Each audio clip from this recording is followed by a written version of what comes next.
नमस्कार दोस्तों, आप सभी का स्वागत है हमारे YouTube channel BCS basic physics में। और आज की इस वीडियो में हम कक्षा 11 का एक टॉपिक लेकर चल रहे हैं, कोणीय संवेग संरक्षण। देखिए दोस्तों, हम NCERT की जो पाठ्य पुस्तक है उसका 7 चैप्टर है कणों का निकाय एवं घूर्णन गति, उससे संबंधित ये टॉपिक लेकर चल रहे हैं, कोणीय संवेग संरक्षण नियम। पहले मैं आपको रेखीय संवेग संरक्षण नियम की बात बताता हूं, क्या होता है। देखिए, रेखीय संवेग संरक्षण नियम यह होता है कि जब किसी पिंड पर लगने वाला बाह्य बल अनुपस्थित हो, बाह्य बल 0 हो, तो रेखीय संवेग संरक्षित रहता है। और घूर्णन गति के अंदर दोस्तों क्या हो जाएगा, जब किसी पिंड पर लगने वाला बल आघूर्ण यदि शून्य होता है तो उसका कोणीय संवेग संरक्षित रहता है। और यहां पर एक रिजल्ट भी निकलेगा कि कोणीय संवेग होता है दोस्तों I into omega, I into omega. तो I इंटू ओमेगा का जो गुणा है वो नियत रहता है, वो भी कांस्टेंट रहता है। तो क्या है कोणीय संवेग संरक्षण नियम, देखिए दोस्तों, हम जानते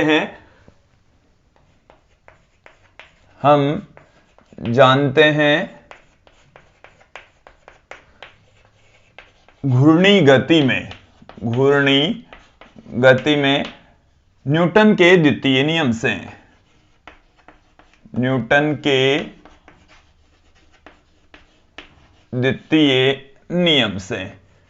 न्यूटन का दूसरा नियम यह कहता है कि किसी वस्तु पर लगने वाला बल उसके संवेग में परिवर्तन की दर के बराबर होता है। और घूर्णन गति में बल के स्थान पर बलाघूर्ण आ जाएगा और संवेग के स्थान पर कोणीय संवेग आ जाता है। और ये रिलेशन भी हमने फाइंड आउट किया है और जानते भी हैं।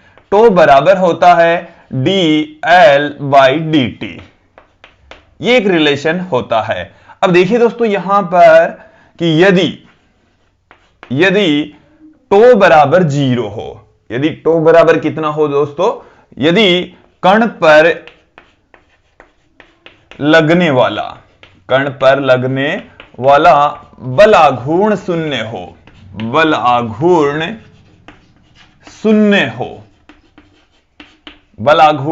हो, इसका मतलब क्या है, that is to is equal to 0। तो हमारे पास में क्या आ गया, dl/dt is equal to 0।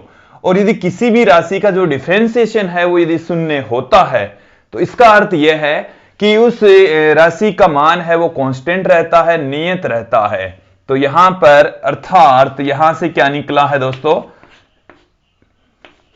L vector is equal to constant, नियत रहता है। L vector is equal to constant. इसे हम इस तरीके से भी पुट कर सकते हैं, L vector is equal to, यदि किसी निकाय में n कण है तो उन सभी कणों का कोणीय संवेगों का सदिश योग भी शून्य होता है दोस्तों, बराबर 0। और यही कोणीय संवेग संरक्षण का नियम है, यही कोणीय संवेग संरक्षण का नियम है। मैं इसको यहां पर पुट कर देता हूं कि जब बाह्य बल आघूर्ण यदि अनुपस्थित होता है तो पिंड का या निकाय का कोणीय संवेग संरक्षित रहता है। यदि निकाय पर लगने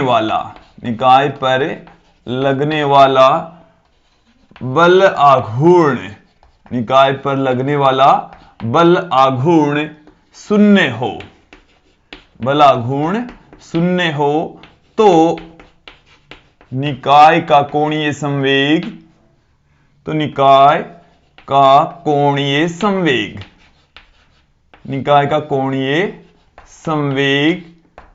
नियत रहता है। निकाय का कोणीय संवेग नियत रहता है, कोणीय संवेग नियत रहता है। और यही कोणीय संवेग संरक्षण का नियम है, यही कोणीय संवेग संरक्षण का नियम है, कोणीय संवेग संरक्षण का नियम है दोस्तों, कोणीय संवेग संरक्षण का नियम है। अब देखिए हम एक रिलेशन और जानते हैं कोणीय संवेग का, L बराबर जानते हैं दोस्तों I into omega, I into omega. और कोणीय संवेग संरक्षण की स्थिति में अर्थात जब टो बराबर जीरो तो L और I इंटू ओमेगा, L भी नियत रहता है, I इंटू ओमेगा भी नियत रहेगा, कांस्टेंट रहेगा। अर्थात हम इसको ऐसे कह सकते हैं कि जब I का मान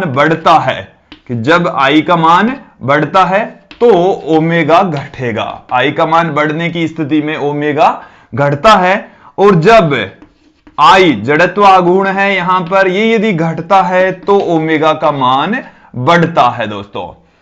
तो कोणीय संवेग संरक्षण की स्थिति के अंदर जड़त्व आघूर्ण तथा निकाय के कोणीय वेग का जो गुणनफल है वो नियत रहता है, कांस्टेंट रहता है, दोनों का मल्टीपल है वो कांस्टेंट रहेगा दोस्तों। तो यहां पर आप देखेंगे कि इनसे रिलेटेड हम कुछ एग्जांपल्स की यहां पर बात करेंगे दोस्तों। अब हम कोणीय संवेग संरक्षण पर आधारित कुछ एग्जांपल्स की यहां पर बात करेंगे। देखिए, सर्वप्रथम जो पहला एग्जांपल है वो है कि जब कोई ग्रह सूर्य के चारों ओर दीर्घवृत्ताकार कक्षा में चक्कर लगाता है और जिस स्थिति में वो सूर्य के नजदीक होता है तो उसका जो जड़त्व आघूर्ण है वो घट जाता है और कोणीय जो वेग होता है वो बढ़ जाता है। दोस्तों, एक बार मैं कोणीय संवेग संरक्षण के लिए जो आवश्यक शर्त है वो आप लोगों के सामने रख रहा हूं। जो L है वो नियत रहता है, अर्थात I इंटू ओमेगा है, इन दोनों का जो गुणा है वो भी नियत रहता है। देखिए दोस्तों, जब सूर्य के चारों ओर चक्कर लगा रहे ग्रह जब सूर्य के नजदीक से गुजरता है तो उसका जड़त्व आघूर्ण घट जाता है और उस स्थिति में कोणीय वेग बढ़ जाता है। तो पहला एग्जाम्पल क्या है कि ग्रह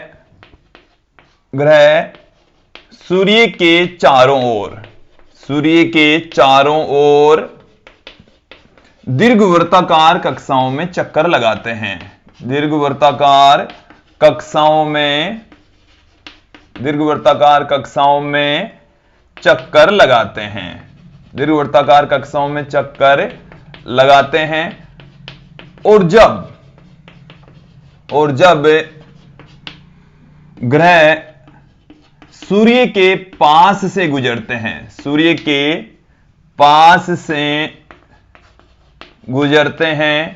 सूर्य के नजदीक से गुजरते हैं तो उनका कोणीय संवेग, तो उनका जड़त्व आघूर्ण घट जाता है, तो उनका जड़त्व आघूर्ण घट जाता है। और जब जड़त्व आघूर्ण घट जाता है तो कोणीय वेग बढ़ जाता है। तो ग्रह का कोणीय वेग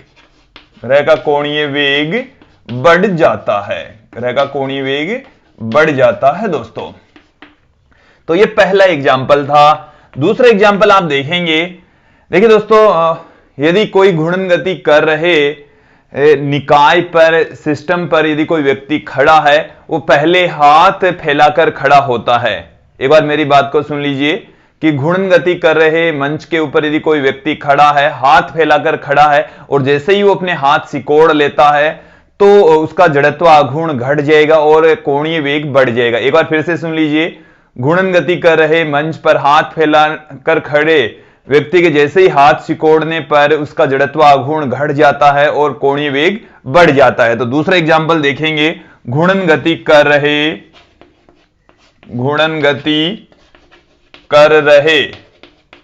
मंच पर खड़े व्यक्ति द्वारा हाथ सिकोड़ने पर, हाथ फैलाए हुए थे और उनको सिकोड़ने पर जड़त्व आघूर्ण घट जाता है। जड़त्व आघूर्ण दोस्तों क्या हो जाएगा? घट जाता है। और जब जड़त्व आघूर्ण घटता है तो कोणीय वेग बढ़ जाता है, तो उनका कोणीय वेग बढ़ जाता है। और भी एग्जाम्पल हम यहां पर देखते हैं। थर्ड जो एग्जाम्पल है दोस्तों, क्या होता है, सर्कस के अंदर जो कलाबाजी दिखाने वाला व्यक्ति होता है वो अपने हाथों को सिकोड़ लेता है। सर्कस में हाथ और पैरों को सिकोड़ लेता है ताकि वो अधिक से अधिक कलाबाजियां दिखा सके। जैसे ही सिकोड़ेगा जड़त्व आघूर्ण घट जाएगा, कोणीय वेग बढ़ जाएगा। तो सर्कस में कलाबाजी दिखाते समय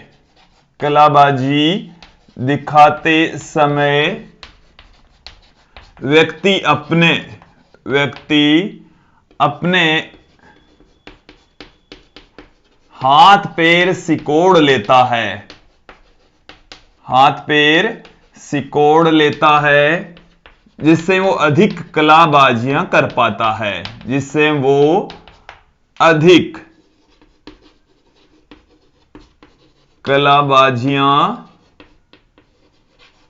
कलाबाजियां कर पाता है। इस एग्जाम्पल को भी आप समझ लेंगे कि जैसे ही वो हाथ पैर सिकोड़ेगा जड़त्व आघूर्ण घट जाएगा, कोणीय वेग बढ़ जाएगा, तत्पश्चात अधिक कलाबाजियां कर पाएगा।